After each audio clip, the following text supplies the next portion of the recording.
સ્વપ્નમાં પણ સુખ મળતું હતું. સ્પષ્ટ લખ્યું. ગુરુના વચન ઉપર આપણને ક્યાં ભરોસો છે? યા તો ગુરુ पे छोड़ दो या तो गुरु को ही छोड़ दो. બે જ વસ્તુ થાય. યા તો તમે તમારા ગુરુ પર બધું છોડી દો, ધન મારા ગુરુના ચરણમાં. ધન પણ અને મન પણ, તન મન ધન મારા ગુરુના ચરણમાં. બધું જ ગુરુને અર્પણ કર્યું. શરણાગત ભાવ છે. મારે તો પણ અને તારે તો પણ. હું તારો છું. હવે તારા હાથમાં છે મારા જીવનની દોરી. तन को जाने मन को जाने, जाने चित्त की चोरी.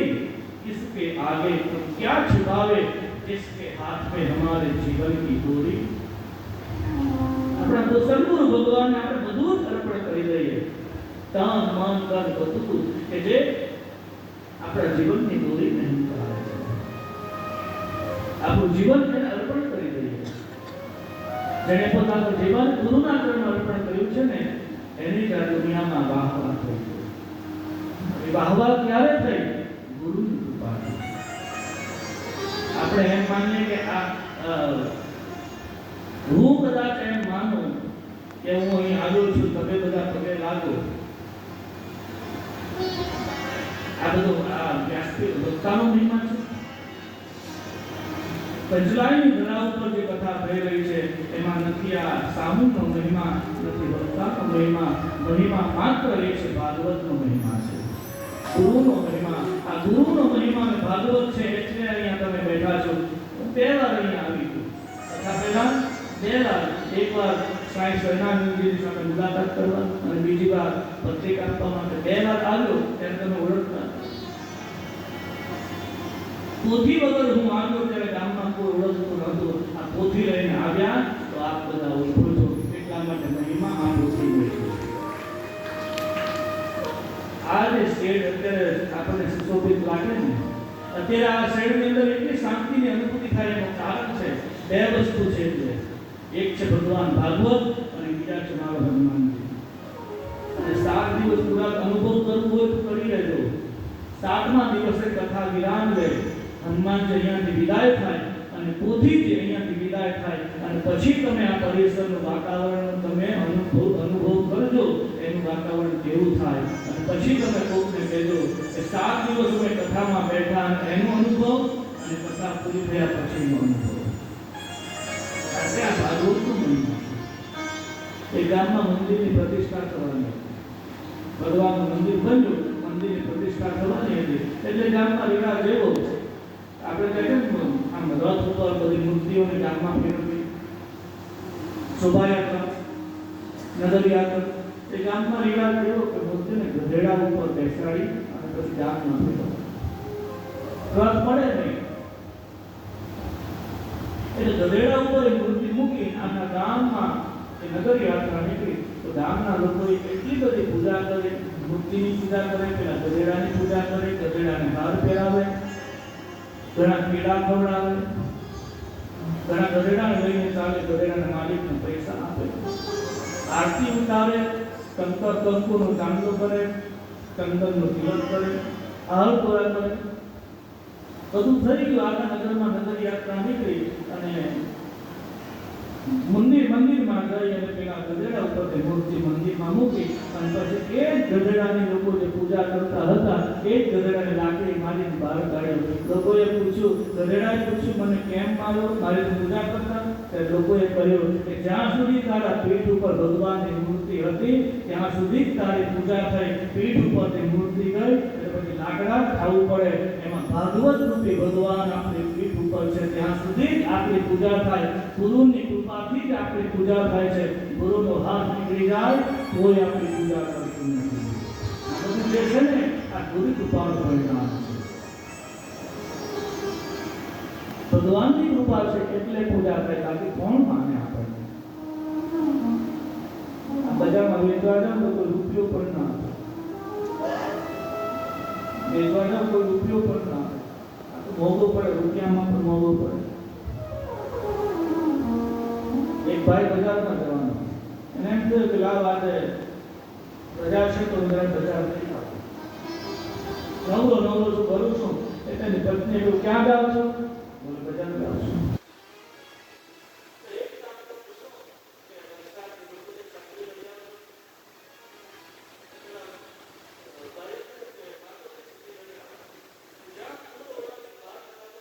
એને પાછી બૂમ પાડી, હાથ પાડ્યો, બોલાવો, કે જલ્દી આવો અંદર.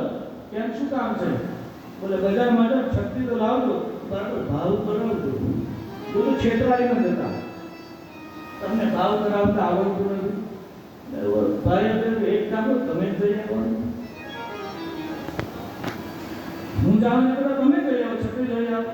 પેલી બહેને કહ્યું, અત્યાર સુધી તો હું આવું, એક કામ તો તમે કરો, છત્રી લઈ આવજો, પણ બરાબર ભાવ કરાવજો. અને તમને ભાવ ન કરાવતા આવડે ને, તમને ભાવ બરાબર કરાવતા ન આવડે ને, તો એક કામ કરજો, દુકાનવાળો તમને જે ભાવ કહે ને એનાથી અડધી કિંમત માંગજો.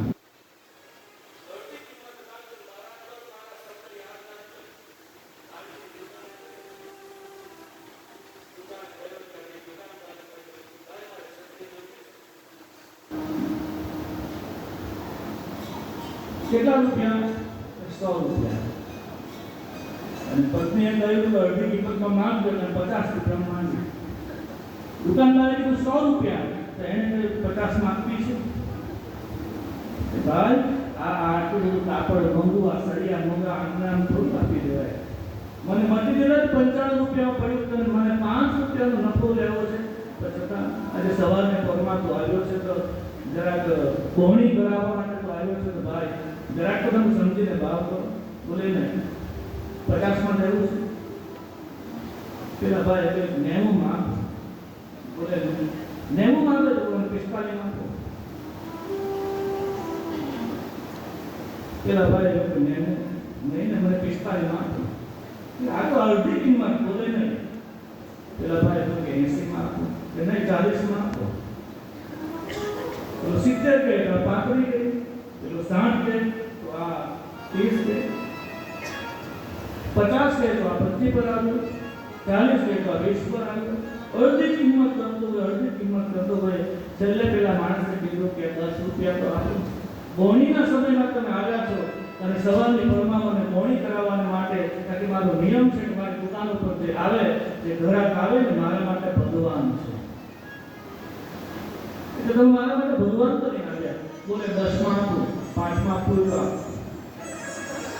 પેલા ભાઈ કહ્યું 8 માં. બોલે 4 માં આપો છે. પેલો 6 પર આવ્યો, તો તે 3 માં આપો છે. 4 રૂપિયા પર આવ્યો તો 2 માં આપું છું. એટલે 2 રૂપિયા પર આવ્યો ત્યારે વેપારી કીધું 2 રૂપિયા, એટલે 1 રૂપિયામાં. પેલા ભાઈ 1 રૂપિયામાં વળી આપતી હશે.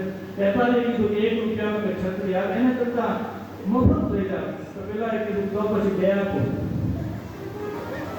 મફત આપો એટલે 2 આપી દો. એક છત્રીનો ભાવ જો સ્થિર ન રહ્યો તો એ વ્યક્તિને છત્રી ન મળી. તો મારા હૃદયમાં જો ભાવ સ્થિર ન રહે તો ભગવાનની છત્ર છાયા આપણા પર કેમ રહે? એક ભાવ સ્થિર રહે તો નિશ્ચિત આપણા ઉપર છત્ર છાયા કાયમને માટે અંકિત થઈ જાય. કોઈની કૃપારૂપી છાયા અંકિત થઈ જાય. હૃદયમાં ભાવ જો ડગમગ થાય તો આપણો ભાવ ડગમગ થાય. કારણ કે આપણો ભાવ છે ને, આપણા હૃદય કોઈના પ્રભાવમાં આવી રહીએ છીએ. પ્રભાવમાં જીવો ને સ્વભાવમાં જીવો.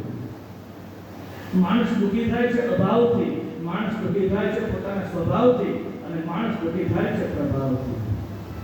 જેની પાસે સાયકલ નથી એને અભાવનું દુઃખ છે, એ આધી. એને એમ થાય મારી પાસે સાયકલ નથી. જેની પાસે પૈસા નથી એને એમ થાય મારી પાસે પૈસા નથી, જો પૈસા હોત તો ભાગવત કથામાં હું પણ દાન કરત. આ અભાવનું દુઃખ છે. બીજું સ્વભાવનું છે. પૈસા તો છે પણ સ્વભાવ એવો છે કે ખિસ્સામાંથી કાઢી નથી શકતા. સ્વભાવ એવો છે કે આપણે કોઈને આપી નથી શકતા. એ સ્વભાવથી દુઃખી છે. અને ત્રીજો પ્રકાર છે પ્રભાવથી દુઃખી. પ્રભાવ વધી જાય ને ત્યારે માણસ દુઃખી થાય છે.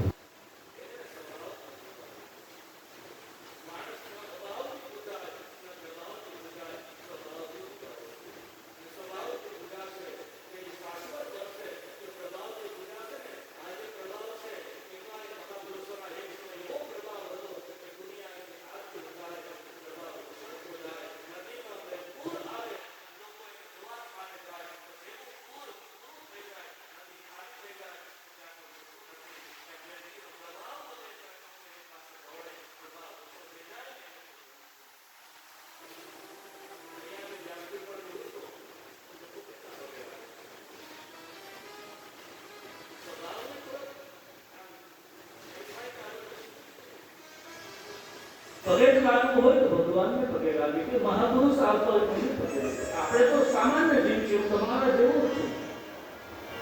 નથી આપણી કોઈ પાત્ર, નથી કોઈ લાયકાત કે લોકો આપણને પગે લાગે. જ્યારે કોઈ આપણને પગે લાગે ત્યારે એમ ના માનવું કે આપણી લાયકાત છે. આપણી લાયકાત છે એમ અંતરમાં એમ તો માનો કે આપણી લાયકાત છે, આપણને પગે લાગે છે એવું નહીં. આ તો તમારી બધાની ઉદારતા છે કે તમે લોકો પગે લાગો છો. આ તમારી ઉદારતા છે અને તમારી ઉદારતાને મારે વારંવાર વંદન કરવા પડે. તમારી શ્રદ્ધાને મારે વારંવાર વંદન કરવા પડે. તમારી ભક્તિને મારે વારંવાર વંદન કરવા પડે. આ વિસ્તાર વારંવાર તો આ કથાનો વિસ્તાર છે, આ ભક્તિનો વિસ્તાર છે. આ સૌ કથાનો વિસ્તાર એટલે આપણે શ્રદ્ધા છે. એટલે જ કથાની શરૂઆતમાં મેં કહ્યું શ્રદ્ધાવાન લભતે જ્ઞાનમ. જે વ્યક્તિ શ્રદ્ધા લઈને આવે જ્ઞાન પ્રાપ્ત થાય છે.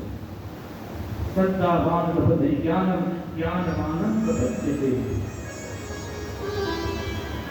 શ્રદ્ધા હોય એને જ્ઞાન મળે, વિશ્વાસ હોય એને ભક્તિ મળે અને ભરોસો હોય એને ભગવાન મળે. ભરોસો નિશ્ચિત રાખજો. એક કાચબો હતો, એને ભગવાન પર પૂરો ભરોસો. એની પત્નીને ભરોસો. એની પત્નીએ વારંવાર એના પતિને કહ્યું, એના પતિને કાયમવાર કહે કે તમે આ કાયમનું રામ રામ કરો, જરા કંઈક કામ કરો. એના કરતા ઘરમાં આ બધું પોપટની જેમ બોલ્યા કરો છો. એનો પતિ સમજાવે છે, કાયમ માટે સમજાવે કે એની પત્ની માનતી નથી. પત્નીએ કહ્યું તમે તમારે કરવું કર્યા કરો, મારે કંઈ ભગવાનનું નામ લેવું નથી. અને એક દિવસ એક કાચબો અને કાચબી વરસાદ આવ્યો. તળાવની અંદર નિવાસ કરે વરસાદ આવ્યો અને કાચબો ને કાચબી આમ તળાવની બહાર આવ્યા. ત્યાં એક શિકારી આવ્યો અને શિકારીએ કાચબાને પકડી લીધો. કાચબી અને કાચબાને પકડી લીધો અને એક સુંદર ભજન કાચબા અને કાચબીનું છે, ભરોસાનું ભજન છે. હે આવો હરિ ભજવાનો તો હરિયો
Sorry.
મંડલીમાં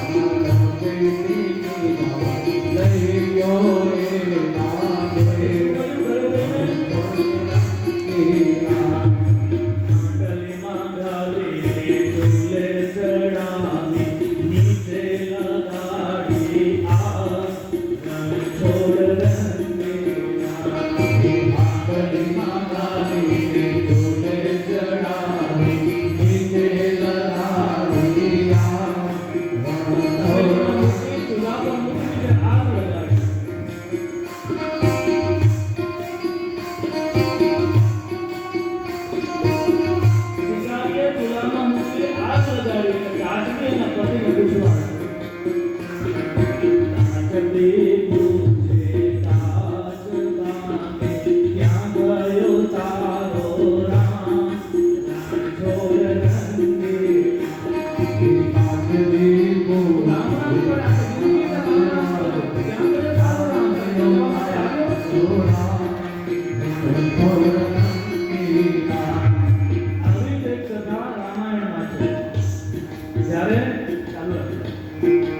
રામાયણમાં જ્યારે જટાયુ રાવણની સાથે યુદ્ધ કરે, માં જાનકીને લઈને પુષ્પ વિમાનમાં રાવણ જઈ રહ્યો છે. રસ્તામાં જટાયુની મુલાકાત થઈ.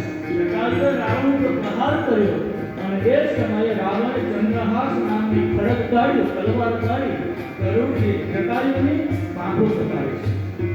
જટાયુ નીચે પડ્યા, લોહી લુહાણ થયેલા જટાયુ નીચે પડ્યા એટલે એના સગા સંબંધી, એના કુટુંબવાળા સગા સંબંધી ગામ લોકો જટાયુની પાસે આવ્યા અને જટાયુને કહેવા લાગ્યા, જટાયુ આખી જિંદગી તે રામ રામ કર્યો, આખી જિંદગી તે ભગવાનનું ભજન કર્યું, તારો રામ આત્મ બચાવવાનો, આખી જિંદગી તે ભગવાનની માળા કરી, આખી જિંદગી તે ભગવાનની ઉપાસના કરી, તારો રામ તને મળવા માટે આવ્યો, તારો રામ તને બચાવવા માટે આવ્યો.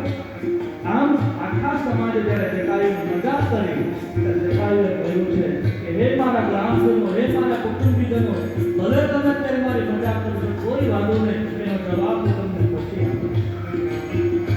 ગામ લોકો ત્યાંથી વિદાય થયા અને ભગવાન રામ ત્યાંથી માં જાનકીની શોધ કરતા કરતા આવે છે અને એ જટાયુ જ્યાં પડેલા એટલે જટાયુ પાસે ભગવાન ગયા અને ભગવાન કહે છે તમે તો મારા પિતા સમાન છો. અને આ જટાયુને ભગવાને પોતાની ગોદમાં લીધા અને તે સમયે આખો સમાજ પાછો ભેગો થયો અને ત્યારે જટાયુએ કહ્યું છે હે મારા ગ્રામજનો, હે મારા સગા સંબંધીઓ, જ્યારે મારી પાંખ કપાઈ, જ્યારે તમે મારી મજાક કરી, ત્યારે તમે મને કહેલો ત્યારે રામ તને બચાવવા માટે આવ્યો. આજે હું તમને ઉત્તર આપું છું, હે મારા કુટુંબીજનો, હે મારા ગ્રામજનો, જ્યારે મારી પાંખ કપાઈ, મારી પાંખ જો હોત ને તો મારો રામ મારી પાસે ન આવત. આજે મારી પાંખ કપાઈ ગઈ એટલે મારો રામ મને ગોદમાં લીધા છે. એટલે મારી તમારી અહંકારની પાંખ કપાઈ જાય ત્યારે મારો રામ આપણો હાથ પકડે છે. સમાજ જ્યારે આપણી મજાક કરે, મસ્કરી કરે ત્યારે માનજો કે આપણી લાઈન બરાબર છે. એક ને એક દિવસ રામ આવે છે. તાજગી પૂછે હાથ તાને, ક્યાં ગયો તારો રામ, છોડ રંગી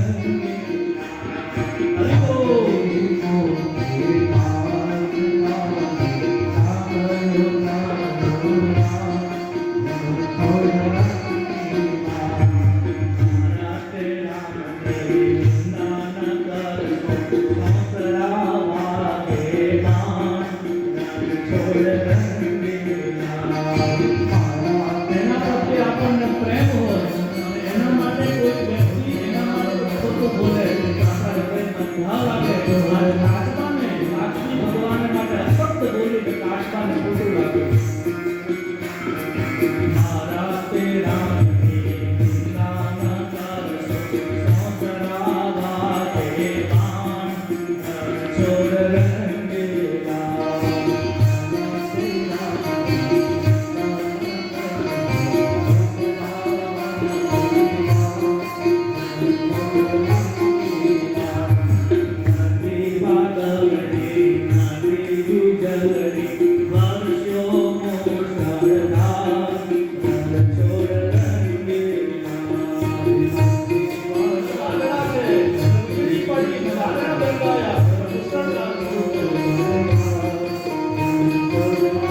ભરોસો છે, કાચબીને નથી.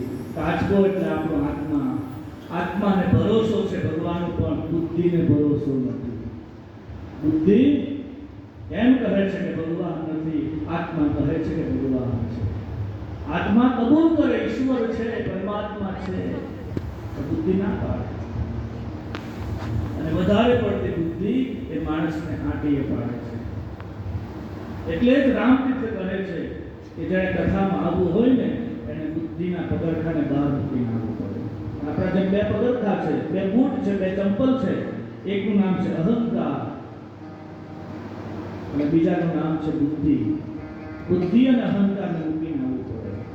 અને બુદ્ધિ અને અહંકારને મૂકીને આવે તો જ કથા સમજાય. બીજું કે આપણે આપણું મન ભરીને આવીએ તો કથા ઉતરતી નથી. ખાલી થઈને આવીએ તો કથામાં કથા છે.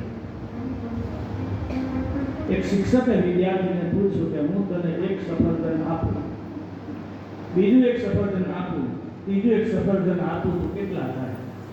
વિદ્યાર્થીએ કહ્યું સાહેબ 4 થાય.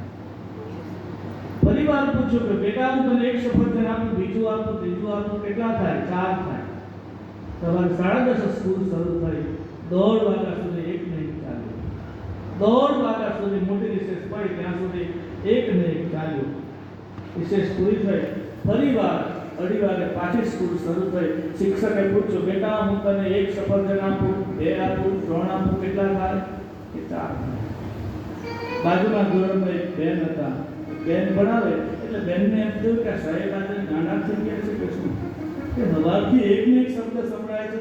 એટલે બેન ભણાવતા ભણાવતા ત્યાંથી આવ્યા અને ત્યાં આવી અને બેને સાંભળ્યું કે સાહેબ સફરજનની વાત પૂછે છે.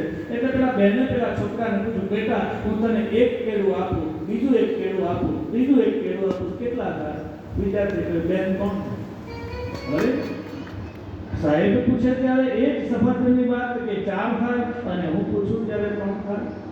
એટલે બેને પછી પેલા છોકરાને પૂછ્યું બેન સાહેબની વાત પણ સાચી છે, તમારી વાત પણ સાચી છે, કારણ કે તમે મને કેળા આપો ને એ 3 જ થાય. કારણ કે મારા ઘરેથી હું જ્યારે આવ્યો ને ત્યારે મારા મમ્મીએ મને એક સફરજન મારી બેગમાં ખાવા માટે આપેલું. એટલે મને સાહેબે પૂછ્યું કે તને 1 આપું, 2 આપું તો કેટલા થાય? સાહેબ 3 આપે, મારી પાસે 1 છે એટલે 4 થાય. મારી પાસે કેળા નથી એટલે 3 જ થાય. એમ આપણે ઘરેથી બધું ભરીને આવીએ તો આપણી કથા ઉતરતી નથી. ખાલી થઈને આવીએ તો કથા ઉતરે છે. કરુણા એ છે કે આપણને કોઈ પૂછે કે તમે ભાગવત, કે હા 1 વાર નહીં 10 વાર સાંભળી છે. અને આમ પાછા ભૂલાઈને બોલે ભાગવત સાંભળી કે હા ભાગવત સાંભળી નાખી. રામાયણ કે 25 વાર સાંભળી નાખી છે. શિવ પુરાણ કહે તો વાત જ જવા દો. જ્યાં જ્યાં શિવ પુરાણની કથા થઈ ત્યાં તો પહેલો પહોંચી જાઉં. કેટલી કથા સાંભળી નાખી છે. દેવી ભાગવત કે દેવી ભાગવત પણ સાંભળી નાખી છે. બધી જ કથા મેં સાંભળી નાખી છે. બધી જ કથાઓ સાંભળી તો છે અને નાખી દીધી છે. સાંભળી નાખી, રાખી નથી. કથામાં ત્યાં ઊભા થઈ ને આપણે કપડા ખંખેરી નાખીએ એટલે વાણિયા આ તારું ઉતારો. આ ખંખેરવા માટે નથી, આ ઉતારવા માટે છે. હૃદયરૂપી ખેતરમાં આ એક શબ્દ એક સૂત્ર આ વવાઈ જાય અને વવાયેલું ક્યારેક ને ક્યારેક ઉગે છે. તમે કોઈ પણ સંકલ્પમાં તમે આવો, તમારી સંપત્તિ, તમારું ધન જ્યારે અર્પણ કરો છો ત્યારે એ ધન તમારું એ વવાયેલું ધન છે. ધનના 3 પ્રકાર. એક ધનનો પ્રકાર છે વાપરવું, બીજો પ્રકાર છે વાવવું અને ત્રીજો પ્રકાર છે વેડવવું. નક્કી કરવું આપણે વાપરવું છે, વાવવું છે કે વેડવવું છે. કોકને આપણે પૂછીએ ને તો કહે કે પંચવાય કથામાં ગયા ને તો ટાઈમ વેસ્ટ થઈ ગયો. ભણેલા ઘણા લોકો કે અમે ટાઈમ વેસ્ટ થઈ ગયો. એ ભાઈને કહ્યું ભાઈ તારો ટાઈમ વેસ્ટ નથી થયો, સાંઈ બાબાના ચોપડામાં ઇન્વેસ્ટ થયો છે. આ તમારા સમયનું રોકાણ થયું છે. 7 દિવસનો આ તમારો સમય બાબાના ચોપડામાં નોંધાયો છે. અને રોકાણ કરવું ને કે વ્યાજ સહિત મળે. રોકાણ કર્યું એટલે વ્યાજ સહિત મળે.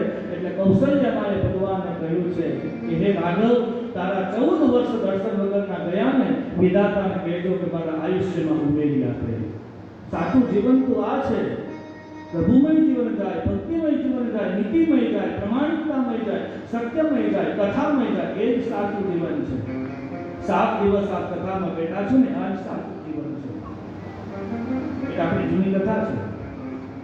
2 બહેનો હતી, એક મોટી બહેન, એક નાની બહેન. પહેલાના સમયની વાત છે. એ પહેલાના સમયમાં કોઈ મહેમાન ઘરે આવે, મહેમાનનું સ્વાગત થાય, એને ભોજન કરાવવું પડે. હવે આ બહેનોના ઘરે મા બાપ નથી, માત્ર 2 બહેનો જ નિવાસ કરે. નાનું એવું ઝૂંપડું, ઘરે મહેમાન આવ્યા, બપોરનો સમય હતો. જમીન પરવારીને વાસણ બધા સાફ કરી દીધા અને 1:30 વાગે પેલા મહેમાન આવ્યા.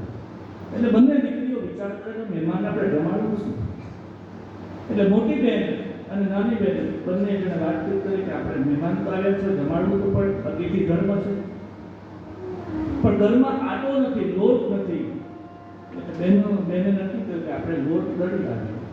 ટોપલીની અંદર બાજરો લીધો છે, બાજરો મૂકી અને પહેલાના સમયમાં તો ગામમાં એકાદ ઘરે પેલી ઘંટી આવે, પથ્થરવાળી.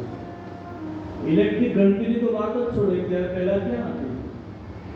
પહેલા તો બહેનો રોજ જાતે ગળીને રોટલા બનાવતી અને રોટલાની મીઠાશ દૂધ. ત્યારે પણ આટલો જ દિવસ, 12 કલાકનો દિવસ હતો. ત્યારે આટલું બધું કામ હતું, છતાં પણ લોકો એમ કહેતા કે નવરી થઈ ગઈ.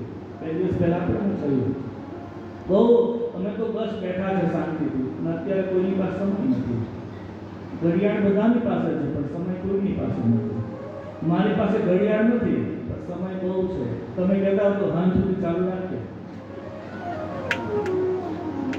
તમે થાકી જાઓ, પણ એનું કારણ છે પ્રયાસથી બોલાય ને તો થાકી જવાય, તો કોઈના પ્રસાદથી બોલાય તો થકાતું નથી. આપણે મહેનત કરીએ ને, આપણે પોતે, અને આપણે ત્યાં કહેવત આવી કે ગાયનું ગાય પોથા ખાય અને સમજીને ગાય તો વૈકુંઠે જાય. આ ગોખેલું નથી. આ ગોખણ પડતી તો ક્યાં સુધી ચાલે. તમે ગોખો ને, કદાચ ઉતારા ઉપર હું ગોખ્યા કરું, 2 કલાક સુધી ગોખું ને, તો કદાચ 2 કલાકનું ગોખેલું 1 કલાક જ ચાલે. 1 કલાક તો ભૂલાઈ જાય. પંડિત શાસ્ત્ર ભૂલાવે છે, જ્યારે સાધુ પંડિત માર્ગ ભૂલાવે, જ્યારે સંત માર્ગ ઉપર ચલાવે છે. રસ્તાની ભાન કરાવે, રસ્તાને ભૂલાવતા નથી, રસ્તાને યાદ કરાવે છે. ગોખ્યા કરો તો ગોખણપટ્ટી વધારે ચાલતી નથી. તો એ જે પહેલાની જે ઘંટી હતી ને, એમાં બંને બહેનો કામમાં એક જગ્યાએ ઘંટી એમાં ગળવા માટે. હવે એમાં મોટી બહેન તો બરાબર, નાની બહેનને જરાક ટેવ હતી. કેવી ટેવ? તો ચાલશે. હવે નાની બહેનને ટેવ એવી હતી કે કંઈ કામ કરતી હોય ને, કપડાં ધોતી હોય તો બાજુમાં બિસ્કીટનું પાકીટ મૂકે. એક બાજુ કપડાં ધોતી જાય, બીજી બાજુ ખાતી જાય. એક બાજુ રસોઈ બનાવતી જાય, બીજી બાજુ ખાતી જાય. એક બાજુ ચા બનાવે, બીજી બાજુ પ્લેટમાં રેડી ચા પીતી જાય. કાયમને માટે નાનીને ટેવ ખાવાનું, બસ ખાવું જોઈએ. કોઈ પણ કામ કરે એટલે પહેલા એને ખાવાનું જોઈએ. એક હાથમાં ખાવાનું હોય, બીજા હાથે કામ કરે.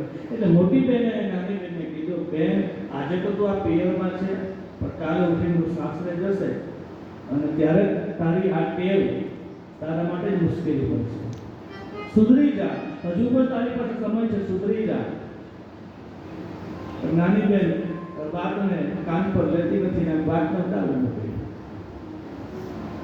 વાતને ઉડાવી મૂકી. વારંવાર મોટી બહેન એને સલાહ આપે કે બેન તું સુધરી જા, સુધરી જા. પણ ઘણી બહેનોને આવી ટેવ હોય કે એમ રસોઈ બનાવતા ખાવાની ટેવ ઘણી બહેનો. જોકે અહીંયા તો નથી, આ ગામમાં નથી. હજુ 2 દિવસ મારે રહેવાનું છે.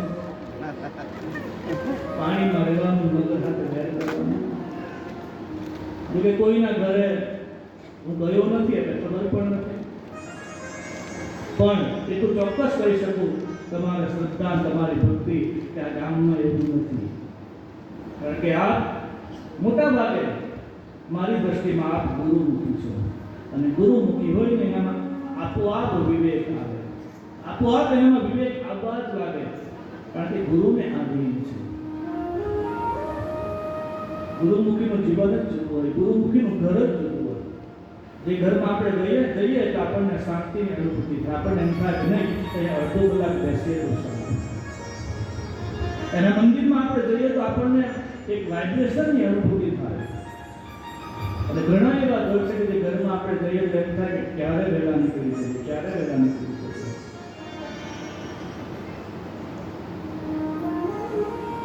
જે ઘરમાં શાસ્ત્ર હોય, જે ઘરમાં સંતના પગલા થયા હોય, તે ઘર પછી સ્વર્ગ બની જાય, ઘર મંદિર બની જાય.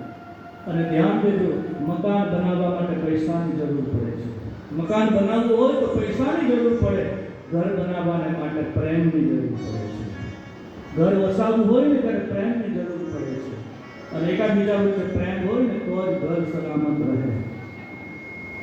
એકવાર માટીને એમ થયું કે મારે ભેગું થવું છે, માટીના રચકણને એમ થયું કે મારે ભેગું થવું છે.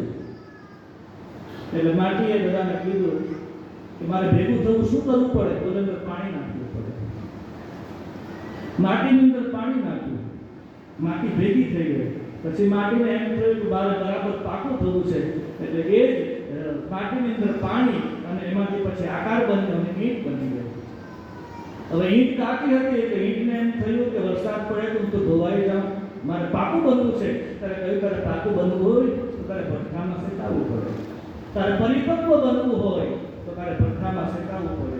એટલે ભલે વાંધો નહીં, મારે પાકું થવું છે તો ભઠ્ઠામાં શેકાવી જાઉં. સમાજમાં જેને પરિપક્વતા પ્રાપ્ત કરવી હોય ને એને સમાજના ભઠ્ઠામાં શેકાવવું પડશે.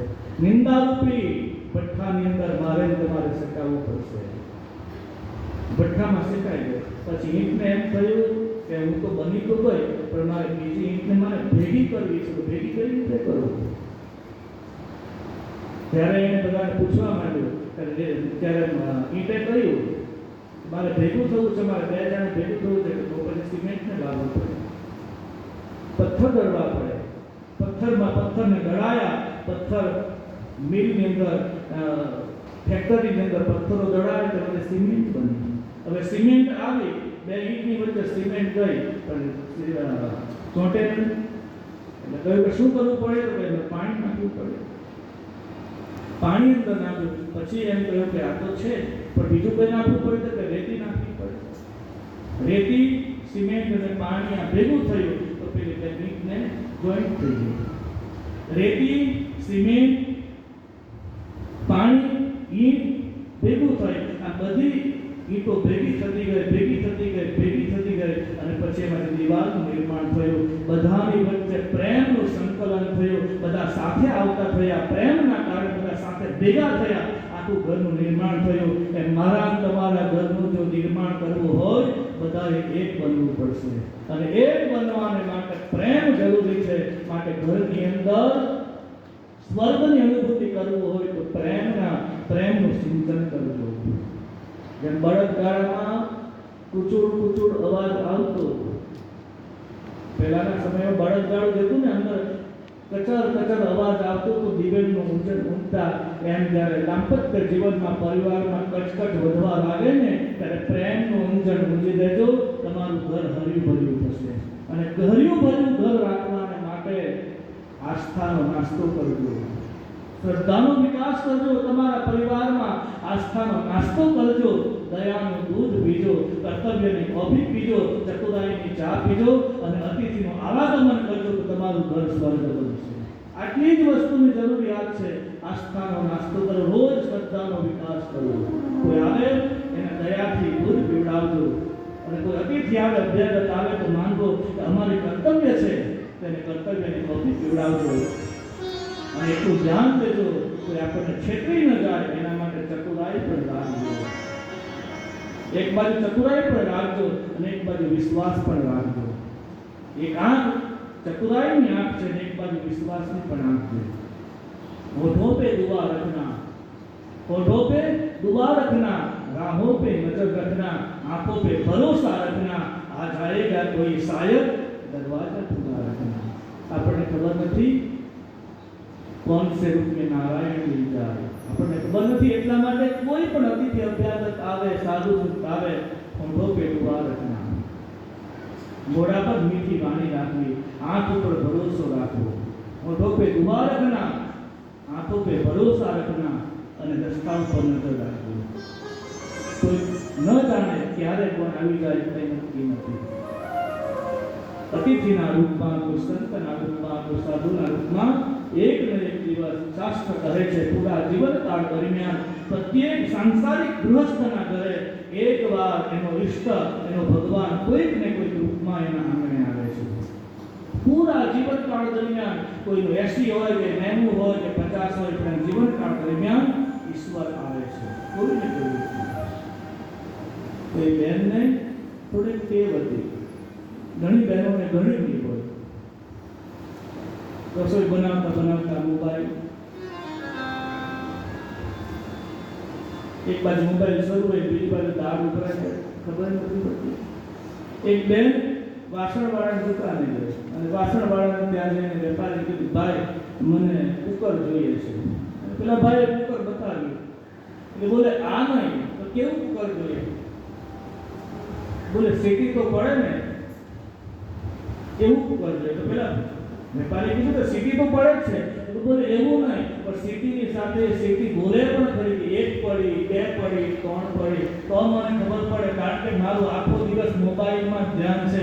તો 1 2 બોલે તો મને ખબર પડે કે આટલી સીટી પડી.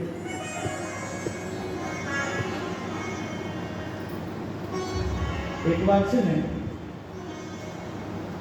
ગેસ ઉપર કુકર મૂકેલું,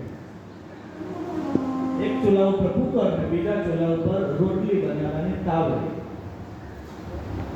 રોટલા બનાવે ને લોખંડની તાવડી.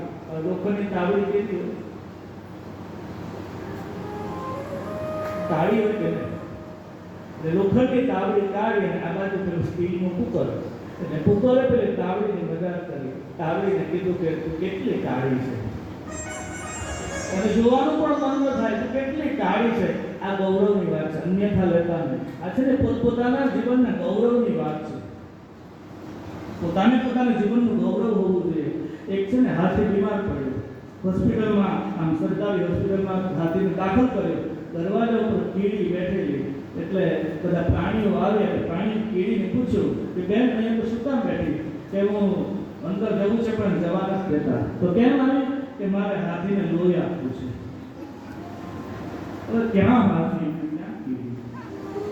કીડીને પણ ગૌરવ છે. કીડી આમ રસ્તામાંથી નીકળે એટલે હાથીભાઈ પસાર થયા, ગાડી લઈને નીકળ્યા એટલે હાથીને કીડીએ ઊભી રાખી અને કીડીએ કીધું મને ગાડી પર બેસાડો.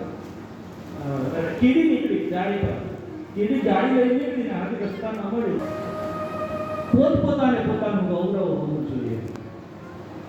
તો પેલી બહેનને થોડીક આવી ટેવ હતી એટલે બહેને મોટી બહેને નાની બહેનને સમજાવી પણ માની નહીં. ઘંટીએ દળવા માટે જાય છે. હવે બેન બંને જણી આમ લોટ દળે, બાજરો નાખે, એક હાથથી નાખે અને બીજા હાથથી દળે. હવે દળાઈ ગયા તો મોટી બેન તો બરાબર દળે, પણ નાની બેન દળતા દળતા મોઢામાં ફાંકો મારતી જાય. એક હાથથી દળે અને બીજા હાથથી મોઢામાં નાખતી જાય. મોટી બેને સમજાવી કે આ તારે ટેવ મારી નથી. લોટ દળાઈ ગયો, ટોપલીની અંદર બધો લોટ લઈ લીધો. બંને બેન માથા ઉપર ટોપલી મૂકી અને ઘરેથી બહાર નીકળી. વરસાદની ઋતુ અને પહેલાનો રસ્તો કાદવવાળો રસ્તો, સાંકડો, શેરી સાંકડી, બંને બાજુ ઘર. અને સમય ઘટના ઘટી, કોકના ઘરેથી ભેંસ છૂટી ગઈ. બાંધેલી ભેંસ હતી, એ કાયમને માટે બાંધી રાખેલી, અને તે દિવસે દોરડું તૂટી ગયું અને ભેંસ ભડકીને ભાગી. હવે એ ભેંસ પેલા રસ્તામાંથી ભાગતી આવે. પેલી બંને બહેનોને એમ કે રસ્તો સાંકડો છે, શું કરીએ? અને ભેંસ સામેથી આવી. બેન પેલા સાઈડ ઉપર આગળ પાછળ બંને બેન ઊભી રહી અને પેલી ભેંસ આવી. ભેંસના શિંગડા મોટા. હવે એ શિંગડો પેલી મોટી બેન આગળ, નાની બેન આગળ, મોટી બેન પાછળ. શિંગડું પેલી બેનને લાગ્યું એટલે નાની બેન અને મોટી બેન બંને ઉપર આમ નીચે પડી. નાની બેન મોટી બેન ઉપર પડી, બંને બેન નીચે પડી. લોટ બધો ઢોળાઈ ગયો, લોટ બધો કાદવવાળો થઈ ગયો. એટલે મોટી બેન રડવા લાગી અને નાની બેન હસવા લાગી. મોટી બેન રડવા લાગી. મોટી બેન રડતી રડતી કહેતી જાય કે આપણા ઘરે મહેમાન છે, આપણે શું ખવડાવીએ? અને નાની બેન હસવા લાગી ત્યારે મોટી બેને કીધું બેન આપણે તો રડવું જોઈએ ત્યારે તું હસે છે. ત્યારે પેલી નાની બેને કીધું બેન તું કાયમને માટે કહેતી ને કે તારી ટેવ સારી નથી, આ બધું સારું ન કહેવાય, છતાં નાની નહીં. ત્યારે પેલીએ કહ્યું બેન તારો લોટ તો બધો જ ઢોળાઈ ગયો, જ્યારે મારો લોટ તો કામ કરતા કરતા દળતા દળતા પણ મારી પાસે રહ્યો ને તે મારો થયો. એ મારા તમારા જીવનમાં 7 દિવસ એ તમારા થયા છે. કામ કરતા કરતા જો કોઈ વ્યક્તિ ભગવાનના ભજનમાં આવે તો એ દિવસો એના પોતાના થાય છે. તો આ જે 7 દિવસ છે એ આપણા 7 દિવસ પરમાત્માના દરબારમાં